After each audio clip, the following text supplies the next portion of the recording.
ישראל, לא לפחד, השם אלוקיך הולך איתך. עם ישראל, לא מפחד, השם אלוקינו השם אחד. Bonjour à tous et bienvenue dans votre émission du vendredi, l'univers de la Yeshiva. Nous sommes tout à fait heureux de vous retrouver ce matin après quelques petites semaines où nous étions en fête et donc nous n'avons pas pu faire l'émission du vendredi.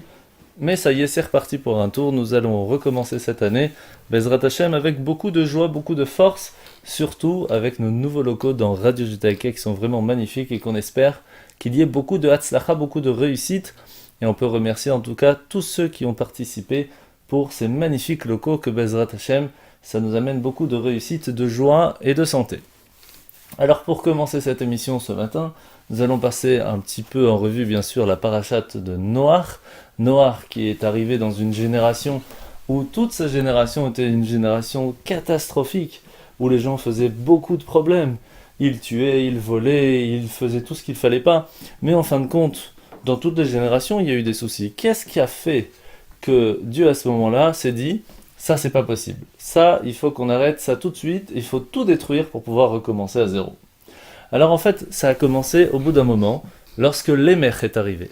Lémech est arrivé et a pris 2 femmes. Il s'est marié avec 2 femmes. Jusque-là, c'est pas la fin du monde. Il y a eu beaucoup de personnes qui se sont mariées avec plusieurs femmes. Même chez nous dans la Torah, on voit qu'Avraham a eu Agar et Sarah, 2 femmes. Yaakov, 4 femmes. Alors quel est le problème ? Ici la Torah nous précise que Lémech a pris 2 femmes, une qu'il a aimée pour sa beauté, une qu'il a pas spécialement aimée, c'était pour avoir des enfants. Et là, c'est là que rentre le problème. Il a pris une femme pour avoir des enfants et il l'a mis tout à fait de côté. Une deuxième femme qu'il a pris vraiment pour son plaisir et il lui a donné des pilules, entre guillemets, une mixture qui lui permettait de ne pas avoir des enfants. À ce moment-là, ils n'étaient pas très forts scientifiquement parlant, et donc qu'est-ce qui s'est passé ? Elle a quand même eu 2 enfants. Et la Torah nous précise. Voilà que Lémech a voulu profiter de simplement avoir des relations sans avoir vraiment d'amour, sans vraiment s'occuper de sa femme qui en fin de compte lui amenait des enfants, et ça Dieu n'a pas du tout aimé. Au point même où toute la génération en fin de compte, comme il est écrit, Vaishrat Aretz Kol Basar, c'est pas qu'ils se sont mélangés entre humains, ils se sont mélangés avec toute chair. Les hommes et les femmes avaient des relations avec des animaux, des hommes entre hommes, les femmes entre femmes, c'était un moment catastrophique. À ce moment-là, on voit que la Torah nous dit, puisque c'est arrivé à ça, alors on ne peut plus continuer comme ça. Lémech a eu 2 femmes, une Ada, une Sila. La première va voir Yaval, qui va lui-même être, entre guillemets, le premier bédouin. C'est lui qui va prendre des moutons, qui va avancer, qui va continuer, chercher encore un autre endroit, il n'est jamais fixe.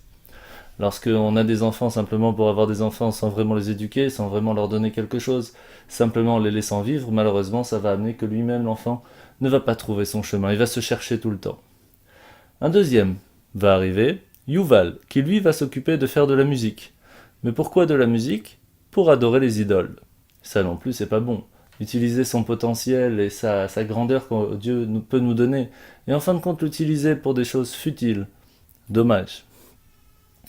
C'est par contre assez intéressant de voir que l'enfant qui va venir de sa femme, qui est en fin de compte, qui va parer avec de beaux bijoux, avec de beaux atours, eh bien, il va avoir en fin de compte 2 enfants. Un qui va être appelé Tuval Caïn, qui va être le premier à faire des armes. Les premières armes, les premiers couteaux vont être faits par lui. Et une fille qui va être appelée Naama, qui sera en fin de compte la femme de Noach. Que va-t-il se passer à ce moment-là ? Tuval Caïn va faire une arme qu'on appelle un arc et une flèche. Et il va demander à son père, Lémech, de bien vouloir l'utiliser. Que va-t-il se passer à ce moment-là ? Lémech va perdre la vue. Pourquoi ? Tout simplement parce qu'il aura utilisé ses yeux à ne voir que la beauté sans comprendre la qualité intérieure de chacun. Il va vouloir profiter de la femme simplement par la beauté extérieure et profiter et avoir du plaisir. Eh bien ça va lui faire perdre l'usage de ses yeux. On voit que dans l'histoire, plusieurs personnes ont eu la même chose, comme par exemple Samson, Shimshan, qui va tourner ses yeux vers une Philistine et qui s'appelait Dalila. Et à cause de ça, eh bien, vers la fin de sa vie, les Philistins vont lui crever les yeux. Tout simplement parce que le potentiel, la force que Dieu nous donne dans les yeux doit être utilisée pour voir des choses bien, et pas nous amener simplement à voir des choses qui vont nous faire tomber. Et c'est pour cela que l'émer va perdre la vue. Tuval Caïn va lui dire « Je vois quelque chose au fond, peut-être c'est un cerf, tire avec ton arc. » Il tire, et malheureusement va tuer son grand-père, Caïn. À ce moment-là, Tuval Caïn, le fils, aussi va mourir, et l'émer partira. On voit de cette histoire, en fin de compte, que un des plus gros problèmes qui se passait là-bas, ce n'était pas encore en soi le mélange qu'il y a eu entre les personnes. Le pire, c'est que c'était officiel. Qu'est-ce que ça veut dire ? Qu'une personne fasse une bêtise de façon sexuelle, qu'il est parti avec un homme, une femme avec une femme, ou encore pire avec des animaux, c'est une chose qui va entre lui et Dieu, entre lui et sa personne. Mais le problème, c'est d'officialiser cela. À partir du moment où on permet cela de façon tout à fait officielle, eh bien Dieu n'a pas du tout aimé cela. C'est à cause de ça que la Torah nous dit que Dieu a envoyé le déluge. La deuxième chose, pourquoi est-ce que Dieu a envoyé le déluge à ce moment-là, est toute simple. Il est écrit au début, dans le Zohar, dans la Kabbale, que Dieu a demandé aux anges qu'est-ce qu'ils pensaient de la création du monde. Tous les anges ont dit non, ça ne vaut pas le coup, il ne faut pas le faire, ils ne vont amener que des catastrophes. En fin de compte, il y a deux anges qui vont être pour la création du monde. Le premier, c'est celui qui s'occupe de la justice. Et le deuxième, celui qui s'occupe de la bonté. S'il n'y a pas de justice et que chacun se permet de prendre de l'un à l'autre, de pouvoir prendre la femme de l'autre sans permission, de pouvoir, à la place de donner et d'aider l'autre, de le faire tomber en le tuant, en le volant, à ce moment-là, même ces anges-là disent « Pourquoi le monde est là ?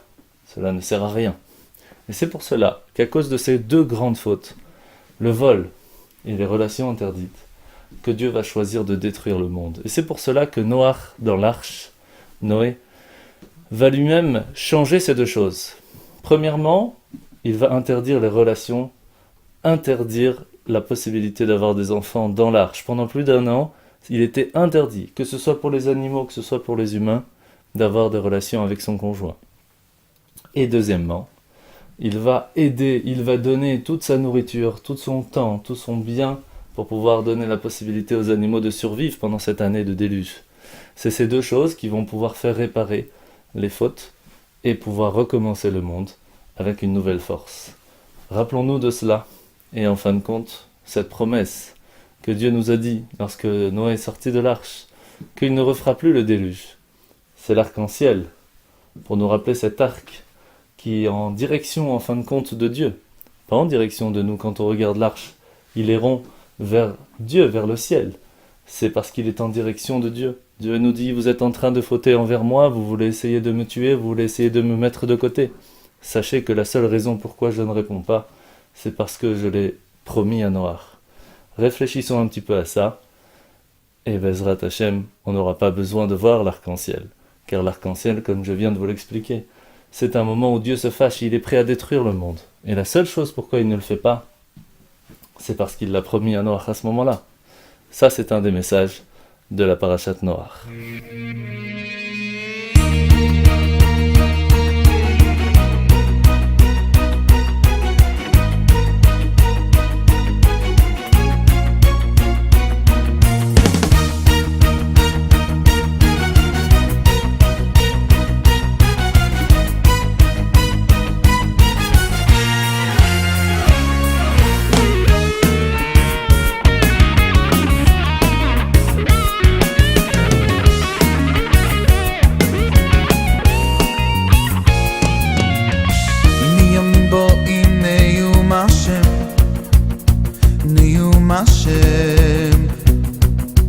והשלכתי רעב בארץ, הנה ימים באים נאום השם, נאום השם.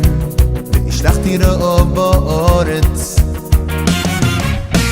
הנה ימים באים נאום השם, נאום השם.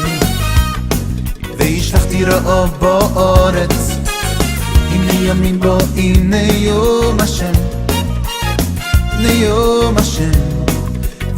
והשלכתי רעב בארץ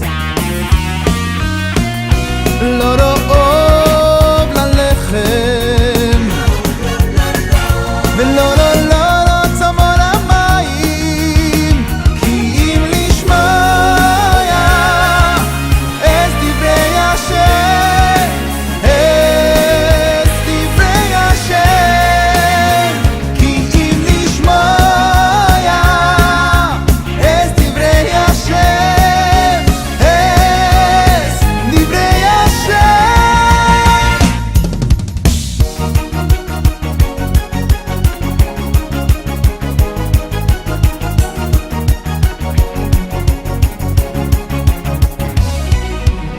הנה ימים באים נאום השם נאום השם והשלכתי רעב בארץ הנה ימים באים נאום השם אוי נאום השם והשלכתי רעב בארץ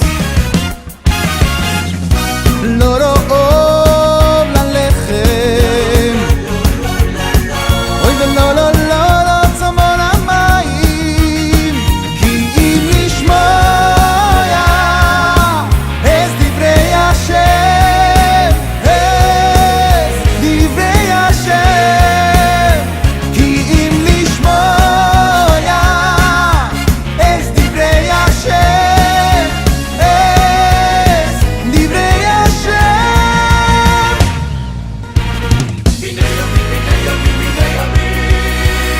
ימים באים Retrouvez-nous sur radiojudaïka.be.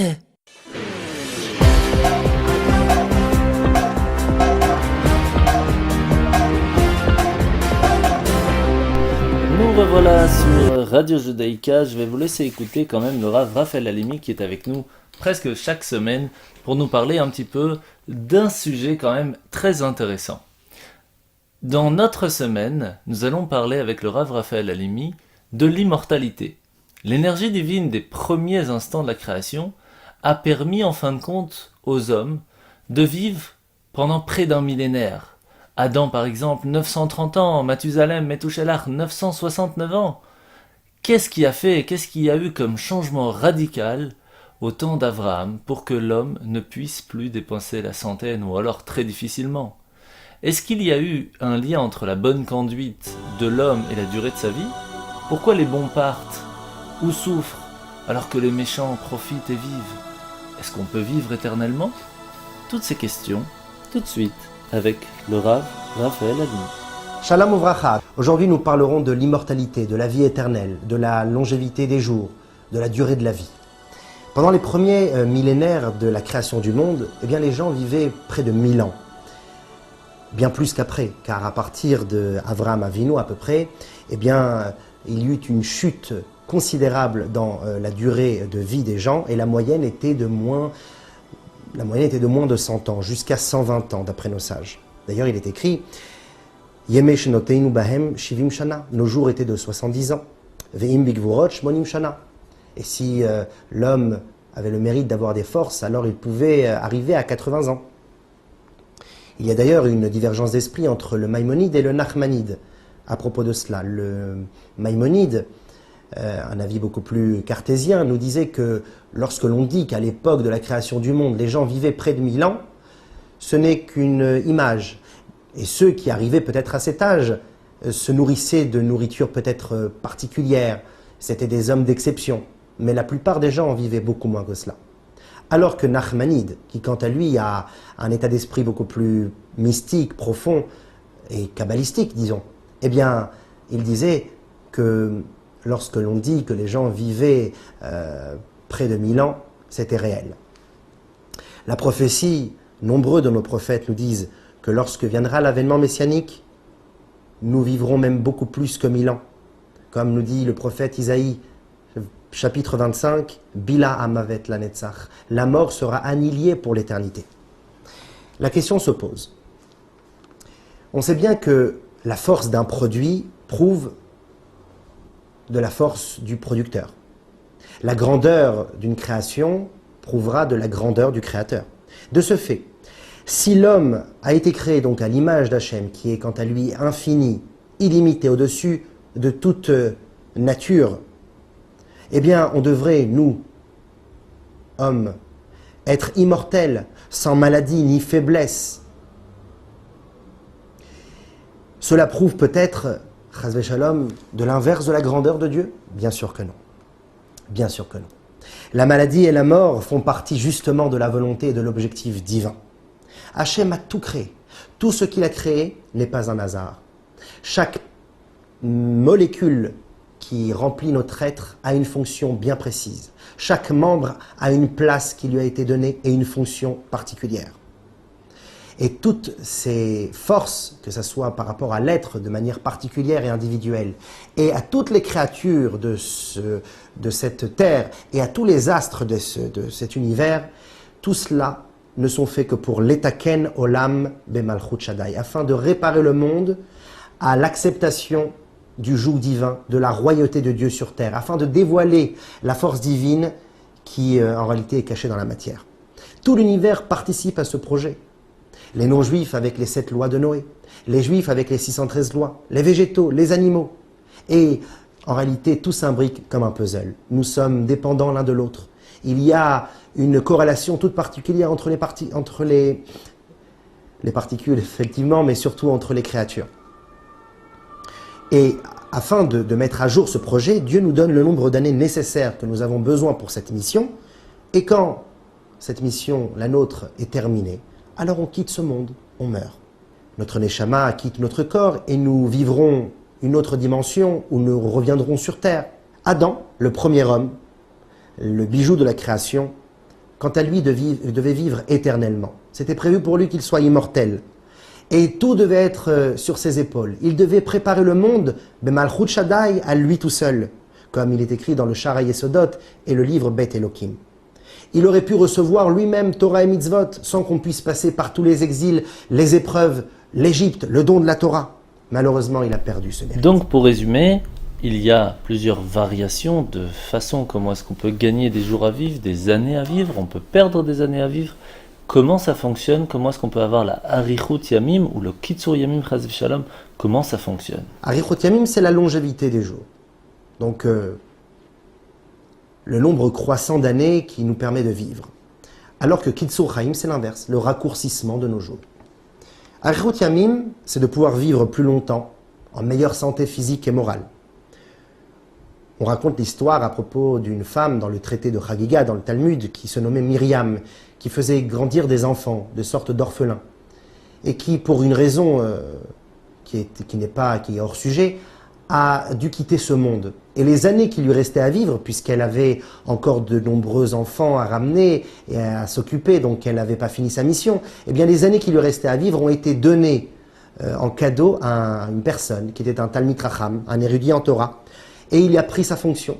Et depuis lors, c'était lui qui s'occupait de ses enfants. De même, Adam offre des années de sa vie à David Ameler, qui vivra bien plus tard. On peut parler également du monde futur, que l'on nommera, tant que Mashiach n'est pas là, le Gan Eden, le paradis.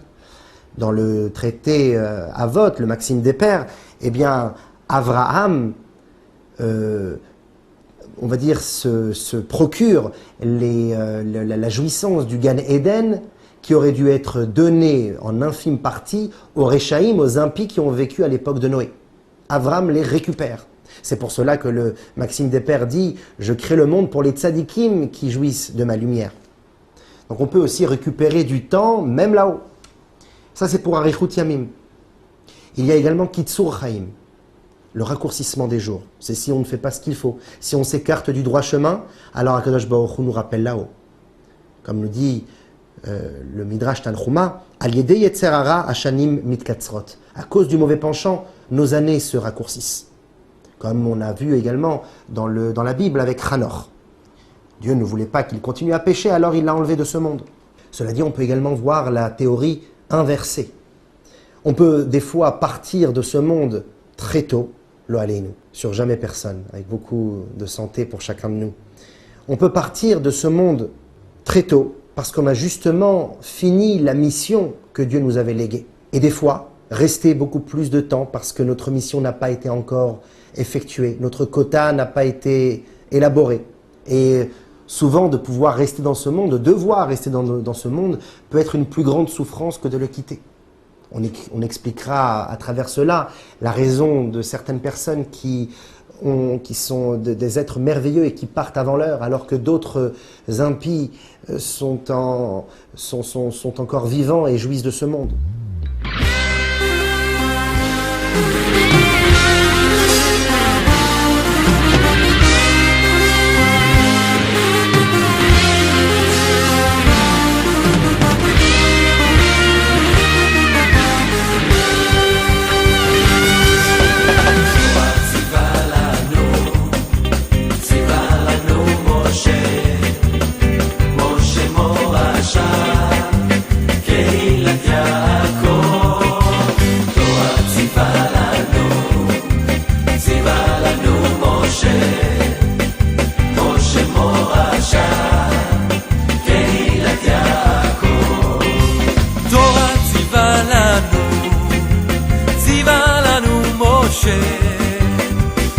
משה מורשה קהילת יעקב היי תורה ציווה לנו היי ציווה לנו משה מורשה קהילת יעקב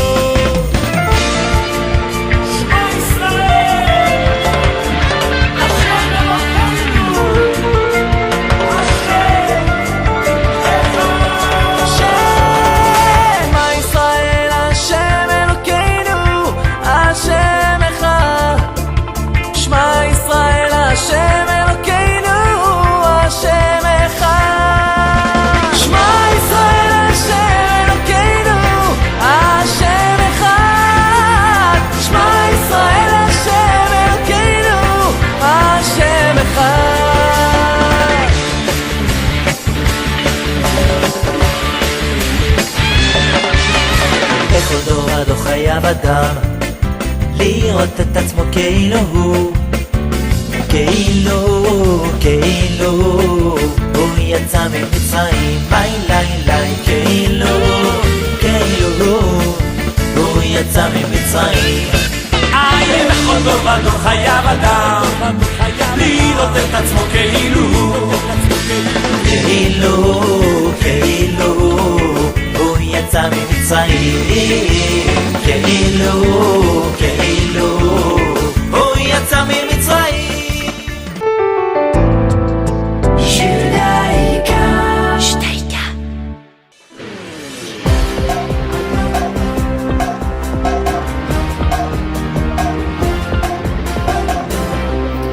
Nous revoilà sur Radio Judaïka, vous êtes avec nous ce matin, nous sommes en train de parler de la longévité, comment faire pour pouvoir vivre plus longtemps, et jusque-là, le Rav Raphaël Halimi nous a expliqué que c'était la force spirituelle, lorsque nous faisons des bonnes actions, faisons la tzedaka, nous aidons notre prochain, que nous gagnons des jours à vivre. La question est quel rapport ? Nous venons en bas, nous repartons, nous avons une vie qui a été fixe, pourquoi est-ce que, véritablement, en rapport à nos actions, nous pouvons gagner ou perdre, chas v'shalom, des jours à vivre. Le Rabbeinu Bachaye, un grand commentateur de la Torah, renforce la question dans la paracha de Kitissa et nous dit, bien au contraire, le tzaddik, le juste, est généralement faible, affaibli par tout le service de Dieu qu'il pratique au jour le jour. Car il est détaché de la matière, il ne profite pas de ce monde, alors que le rachat, l'impie, quant à lui, profite de ce monde à fond.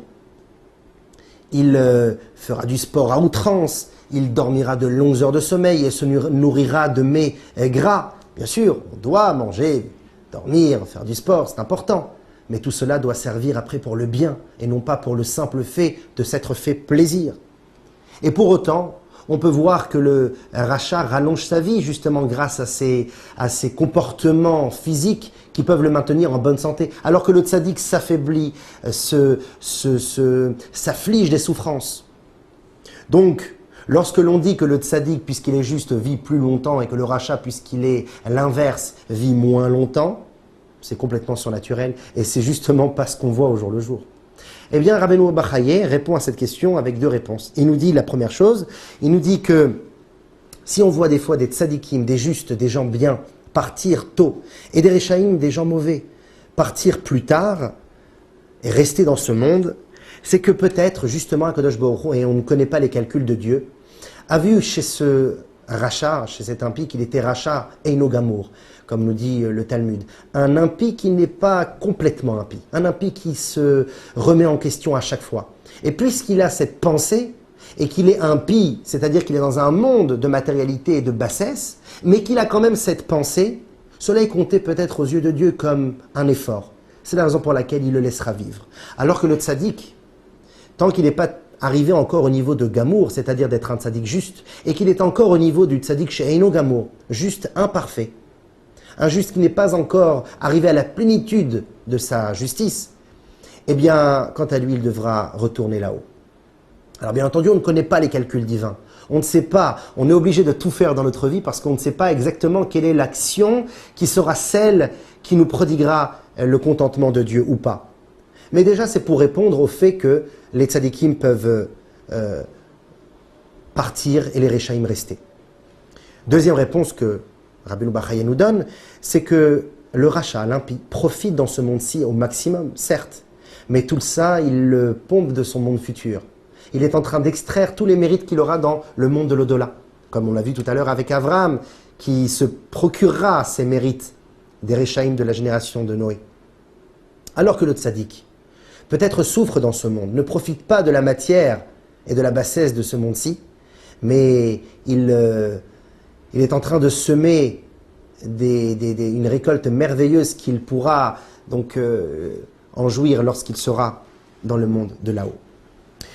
Fermons cette parenthèse et revenons à notre sujet sur la longévité des jours par rapport à l'ancien temps, au début, lors des premiers millénaires de la création du monde, et de nos jours. Pourquoi le changement radical de durée, de duration des jours de la vie des hommes? N'oublions pas, on est passé de plusieurs centaines d'années, avant Abraham, à 100 ans et quelques années à partir d'Abraham. Donc une chute libre dans la longévité des jours. Eh bien, pourquoi ce changement radical est apparu juste à l'époque d'Abraham, celui qui a diffusé la parole divine autour de lui? Donc, forcément, de nombreuses personnes sont revenues à Dieu à cette époque. Ils ont tous servi à Kadosh Baruch Hu et pourtant, nous descendons dans la longévité des jours. Ça renforce la question sur le fait que peut-être que l'action de Torah et Mitzvot n'est pas en corrélation avec le fait de pouvoir vivre plus longtemps. Alors, pour répondre à cette question, nous allons donner 4 réponses. La première réponse est donnée par le Or HaChaim, Rabbi Chaim Ben Attar, qui nous donne un midrash assez étrange, assez merveilleux, magique. Il nous dit qu'au début de la création, fut donné aux hommes des sortes de bâtons, des bâtons géants, magiques, dirait-on des baguettes magiques, qui pourront réparer le monde de la faute de Adam et qui rallongeaient leur vie. Cela dit, avec le temps, ces bâtons se sont raccourcis et donc la vie des humains s'est raccourcie également. Donc c'est la raison pour laquelle, radicalement, avec l'époque d'Abraham, nous avons chuté dans la longévité de nos jours, car à cette époque, ces bâtons se sont raccourcis considérablement. Deuxième réponse, celle-ci peut être donnée en mérite à Eliyahu Hanavi, le prophète Élie, c'est qu'avant, lors des premiers millénaires de la création, les hommes étaient en paix. Bien qu'à l'époque de Noé, il y a eu cette période de dépravation, mais avant et après, il y a eu quand même une sorte de fusion et d'amour, de plénitude entre les êtres. Comme il est dit dans notre paracha, Vayi kol haaretz safa achat lekulam am echad, un seul peuple, une seule langue, des paroles communes. Bien que celles-ci étaient des paroles pour se rebeller contre Dieu lors de la génération de la tour de Babel, mais quand bien même Dieu ne les extermina pas, parce que grande est la paix aux yeux de l'Éternel. Alors que de se faire du mal, comme à l'époque de Noé, ça il fallait les exterminer. On respectait également ses parents à cette époque. D'ailleurs, un jour, un Talmid Racham est venu poser la question à Eliyahu Hanavi lui-même. On rappelle cette histoire dans le Tané de Eliyahu. Et il lui a posé la question que nous posons maintenant. Pourquoi cette différence de longévité de jours entre avant et aujourd'hui? Et il lui a répondu qu'à l'époque, effectivement, les hommes s'aimaient. Il y avait une sorte d'harmonie et de bons sentiments entre les êtres, et de bon respect, bien entendu, envers ses parents. C'est la raison pour laquelle, dans les 10 commandements, respecter ses parents rajoute de la vie.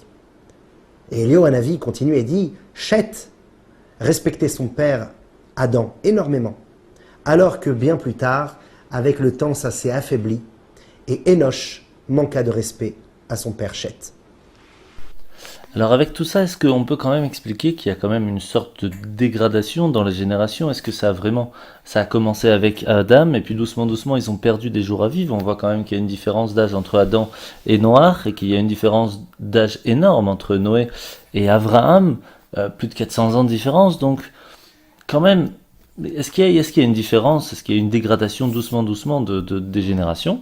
Depuis la faute d'Adam, et donc l'une des punitions qu'Adam reçu, c'est de devenir un homme mortel. Avant ça, il possédait l'immortalité, un être éternel. Mais depuis sa mortalité, eh bien, les générations s'affaiblirent. Il y a eu une sorte de dégradation, puisque la terre entière est à l'image de l'homme. Et puisque l'homme lui-même, le bijou de la création, le summum de la création, Adam Arishon, s'est affaibli, eh bien, la création tout entière s'est affaiblie. Les températures, les récoltes, la terre n'était plus la même. Les hommes s'affaiblissaient de jour en jour, n'étaient plus les mêmes. Ils se raccourcissaient même en taille. Avant ça, les géants subsistaient sur terre. Et d'année en année, la décadence. La preuve à cela, c'est que, comme on le sait, il y a eu 10 générations entre Adam et Noé. 10 générations entre Noé et Abraham. Cela dit, on sait qu'entre Adam et Noé se passa 1656 ans. Alors que les 10 générations entre Noé et Abraham, cette fois-ci, il n'y eut que 340 années. Et pourtant, c'était 10 générations. Car les 10 générations elles-mêmes se sont condensées, se sont, on va dire, rapetissies, se sont concentrées, car les hommes étaient différents. Cela dit, nous allons finir avec la 4e réponse, celle qui est donnée par le rabbi de Lubavitch dans une de ses causeries, et qui explique la chose suivante. Depuis le don de la Torah, en l'an 2448, lorsque Dieu offrit l'intelligence suprême et ses 613 commandements, mais également le choix entre le bien et le mal à travers le srar et le onesh, la récompense et la punition, eh bien à partir de ce moment, le monde a été secondé par l'attribut de rigueur, qui avant était seulement maintenu par l'attribut de bonté. À partir du don de la Torah, la rigueur également s'est installée, celle qui dira « attention, tu as fauté, tu peux être puni ». Alors que, avant le don de la Torah, le monde planait seulement sur l'attribut de Chesed, comme il est dit dans le traité Psachim, page 118a. Midat Chesed Zo, cet attribut de Chesed, Hidargat Elokit Eliona Venisgava, c'est un niveau suprême, divin et élevé. She'eina mushpat mimaase Adam, qui n'est pas influencé par l'action des humains. Velachen eina mafrita chaim lachotim. C'est la raison pour laquelle, bien que les fauteurs existeront, leur vie ne sera pas raccourcie, car il y a le chesed. Ve'eina mosifa chaim latzadikim, et ne rajoute pas non plus de la vie au juste. C'est pour cela qu'on est obligé de dire la chose suivante. De base, tel que le monde a été créé, dans son état primordial, notre conduite, nos actions, nos pensées, nos paroles n'ont aucune influence sur la force infinie de Dieu.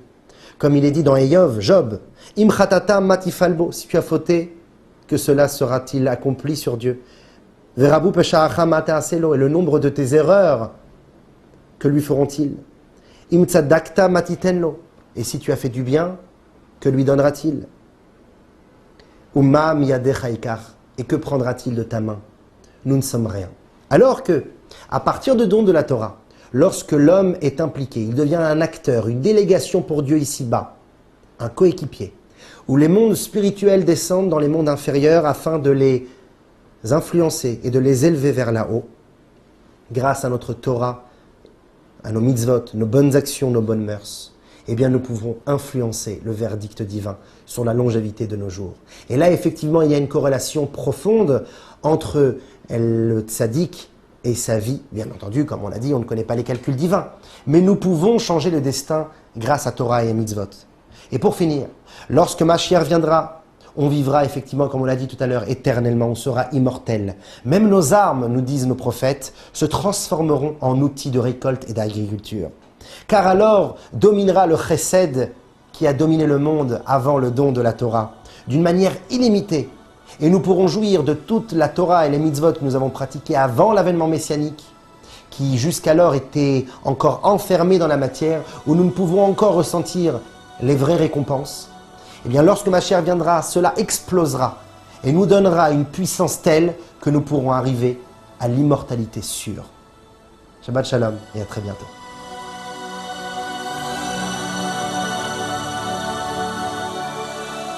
Merci beaucoup Rav Raphaël Halimi, merci à Torah de Vie et à tout de suite.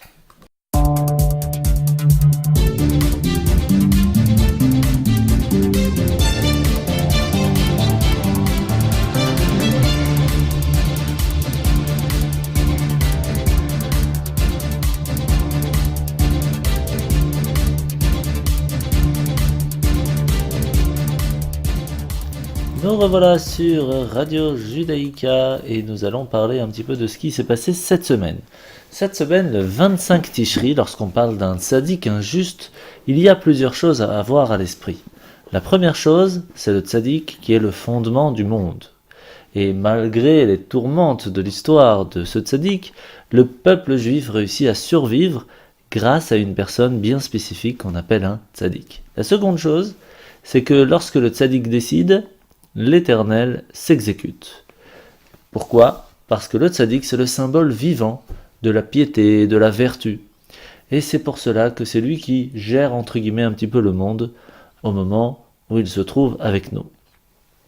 Ces deux choses ont été forgées pour définir la personnalité hors du commun de Rabbi Levi Yitzhak de Berditchev. Pourquoi ? Parce que c'était vraiment un pilier du chassidisme. Rabbi Levi Yitzhak de Berditchev a été doté par Dieu d'immenses pouvoirs spirituels qui lui a permis, chaque fois que nécessaire, d'élever son âme vers les palais célestes, et c'est cela qu'il se faisait l'avocat du peuple juif.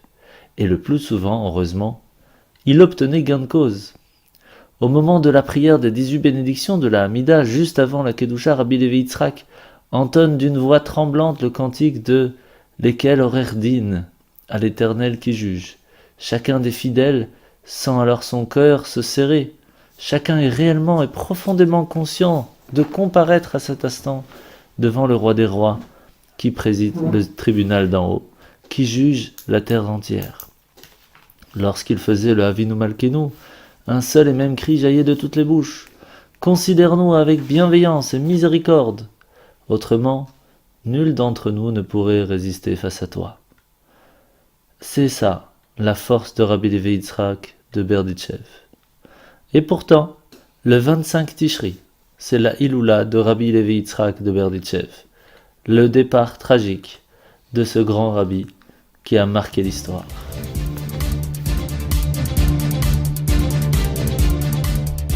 Pour finir cette semaine, il est important de faire la recette du etrog. Pourquoi ? Parce que premièrement, il faut savoir qu'il ne faut surtout pas jeter les etrogim après Sukkot. Les cédras. Pourquoi ? Parce que nos sages nous enseignent que la confiture d'étrog est une ségoula pour deux choses. Numéro 1, pour un accouchement facile. Le Rambam Maïmonide nous dit même que les bébés prennent un bon odorat grâce à l'étrog mangé par leur maman. Et la deuxième chose, c'est délier la langue des enfants qui commencent à parler. Pour ça, il vous faut, premièrement, peser les cédras avec leur peau. Préparer la moitié de leur poids en sucre. Peler les etrogim, les couper en quartiers, les émincer au robot comme des carottes en rondelles. Faire bouillir de l'eau dans une casserole, dès l'ébullition, ajouter les tranchettes de fruits, puis cuire quelques minutes. Passer dans une passoire, récupérer les fruits, jeter l'eau, et renouveler cette opération au moins 3 fois pour enlever l'amertume du cédra. Les fruits vont alors avoir à ce moment-là une couleur très claire, translucide. À ce moment-là, il faut mettre le sucre dans une casserole avec un peu d'eau sur le gaz, laisser perler le sirop. Lorsque le sirop perle, comme pour une confiture, ajoutez les etrogim égouttés. Ils vont lâcher de l'eau. Laissez cuire à petit feu jusqu'à ce que le sirop perle à nouveau. Votre confiture est prête. N'oubliez surtout pas de réciter la bénédiction.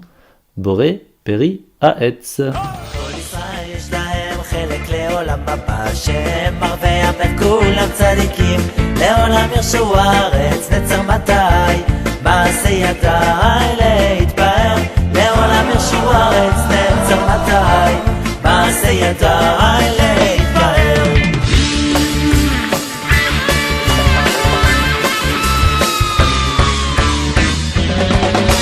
כי קרוב אליך הדבר מאוד בפיך ובלבבך לעשותו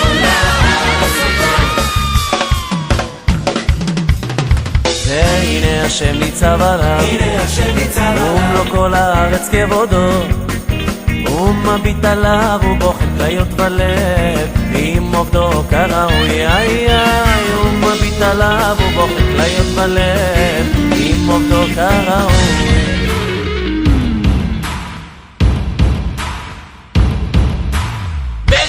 בראשית, ברא אלוקים את השמיים ואת הארץ ושיננתם לבניך ודיברת בם בשבתך בביתך ובלכתך בדרך ובשוכבך ובקומך ובשוכבך ובקומך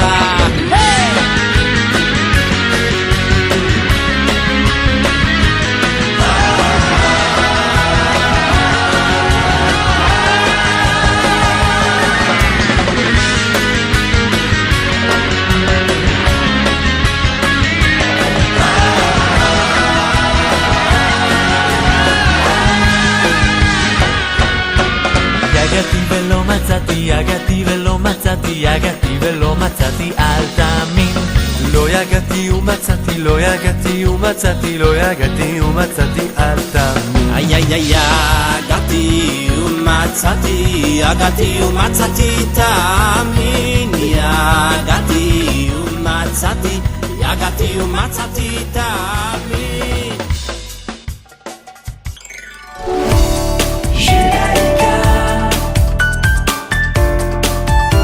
Judaïka, 90.2 FM.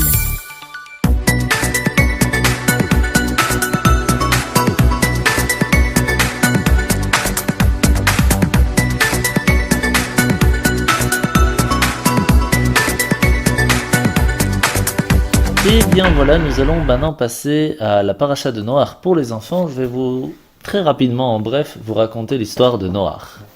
Hachem, Dieu, donne instruction à Noach, le seul juste dans un monde qui était en proie à la violence et à la corruption, de construire une très grande arche, la Teva, faite de bois, enduite de bitume à l'intérieur et à l'extérieur pour ne pas que l'eau puisse s'infiltrer. Parce que le déluge va arriver, va détruire toute chair dans laquelle il y a un souffle de vie de dessous les cieux.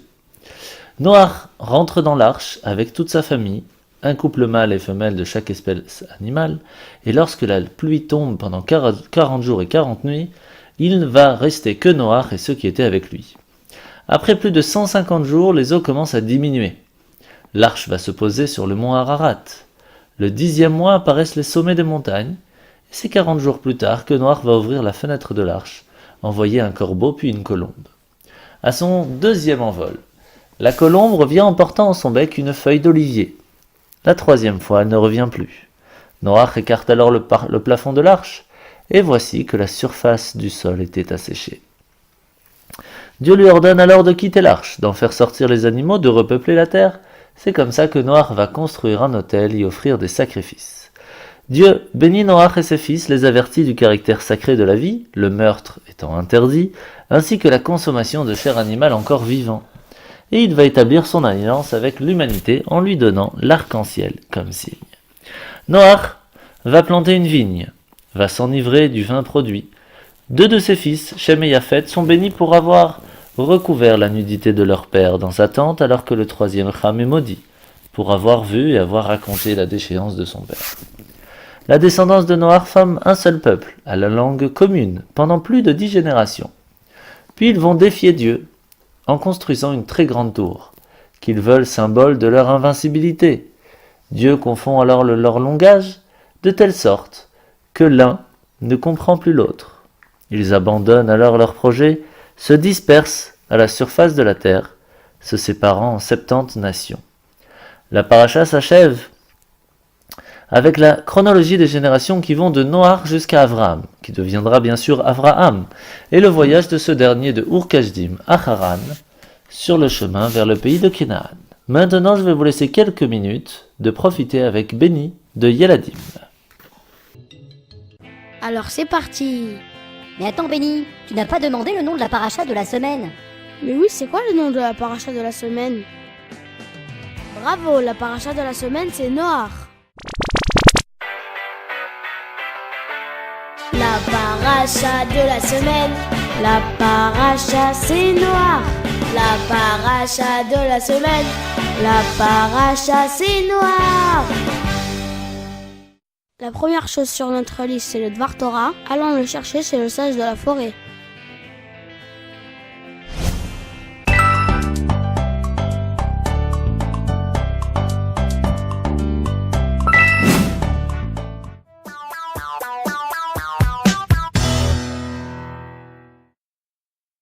Bonjour les enfants. Bonjour Rav. Lorsque Hachem a donné ordre à Noach de faire entrer les animaux dans la Teva, il lui a demandé de prendre des animaux purs et des animaux... Impurs. Non, Coco. Comment? Je recommence. Lorsque Hachem a donné ordre à Noach de faire entrer les animaux dans la Teva, il lui a demandé de prendre des animaux purs et des animaux... Impurs. Mais non, Coco. Mais qu'est-ce qui se passe? Ben oui Rav. Pourquoi vous dites non? Coco a raison. Hachem a demandé des animaux purs et des animaux impurs. Eh bien non, Benny. Hachem a demandé à Noach de prendre des animaux purs et des animaux qui ne sont pas purs. Bah c'est ce que j'ai dit. Non. Ah bon? Toi, tu as dit des animaux impurs. Oui. Et dans la Torah, c'est écrit des animaux qui ne sont pas purs. Bah c'est la même chose, non? Non. Mais pourquoi? Laissez-moi vous expliquer. Vous savez que dans la Torah, il n'y a aucun mot superflu, ni aucune lettre en trop. Oui. Alors si la Torah a utilisé les 5 mots qui ne sont pas purs, au lieu de n'en utiliser qu'un seul, impur, ce n'est certainement pas pour jouer avec les mots, mais c'est pour nous enseigner un principe très important. Et oui, c'est sûr, mais lequel? C'est celui de faire attention aux mots qui sortent de notre bouche. Ah, je crois que je commence à comprendre. Qu'est-ce que tu as compris, Benny? Pour éviter d'utiliser un mot négatif, comme le mot impur, la Torah a préféré rajouter les mots qui ne sont pas purs. Bravo, Benny. Ah oui, c'est pas pareil. Je vois que toi aussi tu as compris, Coco. Tout compris. Il faut s'éloigner de toute mauvaise parole. Bien entendu, ne pas prononcer d'insultes, ni de mots vulgaires. Mais plus que cela encore, nous devons veiller à ne dire que des mots positifs, même si ça demande parfois d'utiliser plus de mots. Il faut dire des mots positifs pour penser positif. Tout juste. Alors avant de parler, réfléchissons un petit instant pour bien choisir nos mots. Benny, est-ce que tu veux qu'on s'entraîne ensemble? Oui, je veux bien. Alors si tu n'aimes pas un jeu, au lieu de dire qu'il est nul, qu'est-ce que tu pourrais dire? Ce jeu n'est pas très bien. Ou bien encore que ce jeu n'est pas intéressant. Ou bien, ce jeu n'est pas méga top. Oui, si tu veux, Coco. Et comment dirais-tu de façon positive et délicate, ce pull est moche? Je pourrais dire qu'il ne me plaît pas. Oui, ou il n'est pas très joli par exemple. J'ai compris. Et ainsi tu pourras t'inspirer du Chazon-Ish. Il était très vigilant au niveau de sa parole, et il n'utilisait toujours qu'un langage propre. Par exemple, s'il entendait quelqu'un dire à son prochain c'est faux, il s'approchait de lui avec discrétion et délicatesse, et il lui conseillait de dire ce n'est pas juste. Shabbat Shalom les enfants.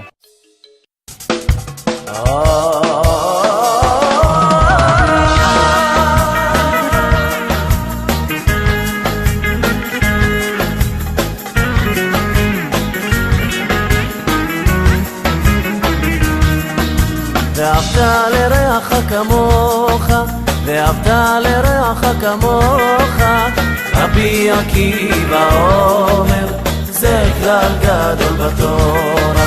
ואהבת לרעך כמוך, ואהבת לרעך כמוך, רבי עקיבא אומר, זה כלל גדול בתורה.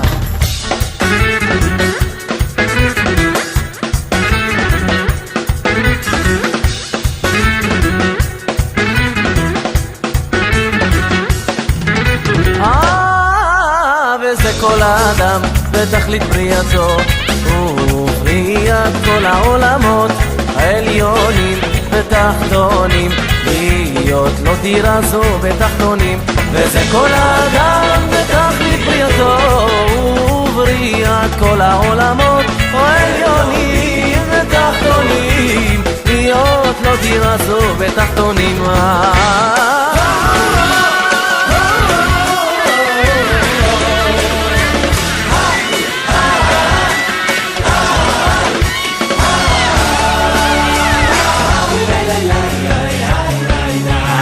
שמח ישראל והוסם פירוש שכל מי שהוא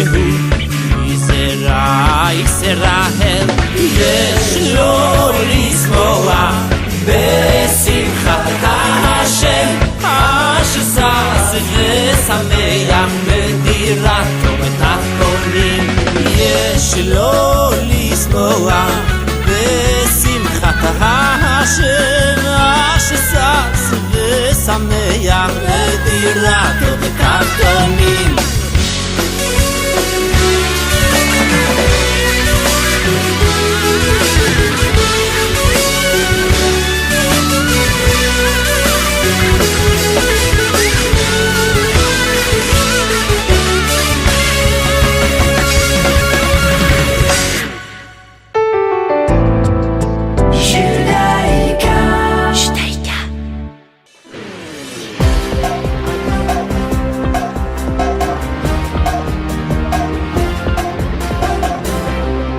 Et bien voilà, c'est ainsi que finit notre émission ce matin. J'espère que c'était un plaisir, en tout cas pour nous ça l'était. Et nous sommes ce Shabbat, un Shabbat assez spécial puisque nous sommes premièrement Parashat Noach, ça vous l'avez bien écouté, mais aussi Rosh Chodesh. Nous commençons un nouveau mois, le mois de Marcheshvan, qui s'appelle Marcheshvan pour deux raisons. Premièrement parce qu'il n'y a pas de fête, alors il est un petit peu amer. De l'autre côté parce que tout simplement, en araméen, cela veut dire que les lèvres remuent encore, nous sommes encore attachés à la fête de Rosh Hashanah et de Kippour, puisque nous avons encore en nous ces chansons qui bourdonnent dans nos oreilles. L'allumage des bougies ce soir sera à 18h21 et Shabbat se finira à 19h28. N'oubliez pas de venir nous voir ce soir à 19h à la Yeshiva pour les offices, ainsi que demain à 10h en vous souhaitant de passer un très très bon Shabbat et à la semaine prochaine. ישראל, לא לפחד, השם אלוקיך הולך איתך. עם ישראל, לא מפחד, השם אלוקינו השם אחד.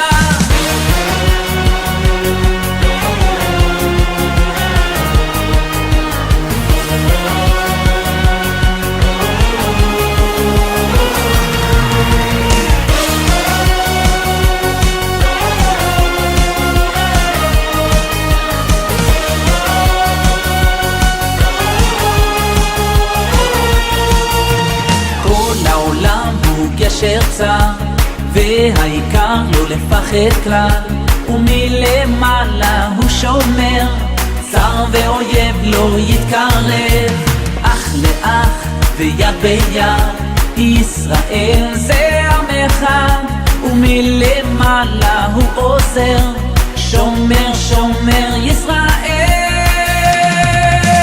עם ישראל לא לפחד, השם אלוקיך ישראל לא מפחד, השם אלוקינו השם אחד. עם ישראל לא לפחד, השם אלוקיך הולך איתך. עם ישראל לא מפחד, השם אלוקינו השם אחד.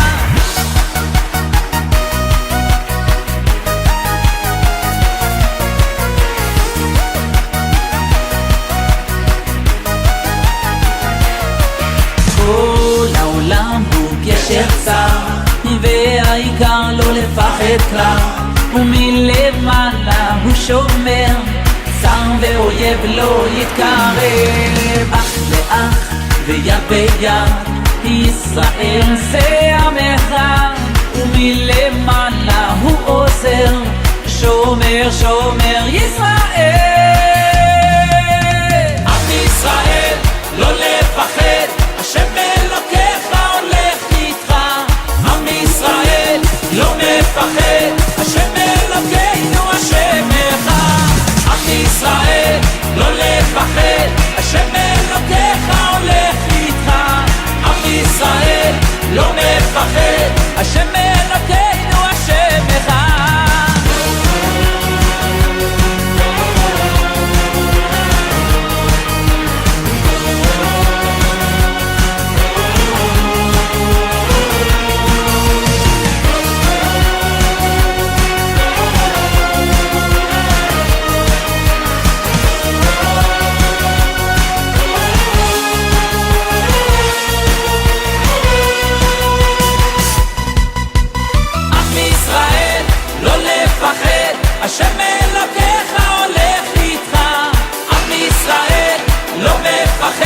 השם אלוקינו השם אחד. עם ישראל לא לפחד, השם אלוקינו